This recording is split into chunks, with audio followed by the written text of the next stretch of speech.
ವರ್ಷದ ಆರಂಭದಲ್ಲೇ ಜೀವನ ದುಬಾರಿ. ಹಾಲು, ಮೊಸರು, ವಿದ್ಯುತ್ ಬಳಿಕ ಮತ್ತೊಂದು ಹೊಡೆತ. ಉಜ್ವಲ ಫಲಾನುಭವಿಗಳಿಗೂ ಬೆಲೆ ಏರಿಕೆಯ ಬೆಸಿ.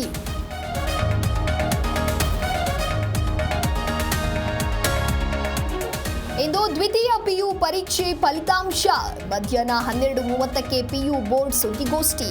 ವೆಬ್ಸೈಟ್ನಲ್ಲಿ ಕೆಲವೇ ಹೊತ್ತಿನಲ್ಲಿ ಪ್ರಕಟ.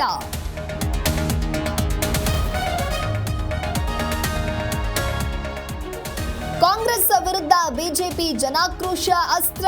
ಮೈಸೂರಿನಿಂದ ಕೇಸರಿ ಪಡೆ ಹೋರಾಟ. ರಾಜ್ಯ ಸರ್ಕಾರದ ವಿರುದ್ಧ ವಿಪಕ್ಷ ನಾಯಕರ ಆಕ್ರೋಶ.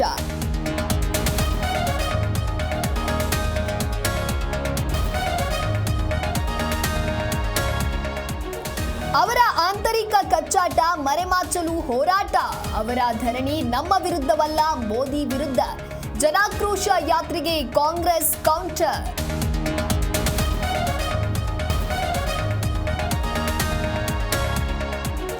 ಮುಂದುವರೆದ ಆರ್ಸಿಬಿ ಅಬ್ಬರ.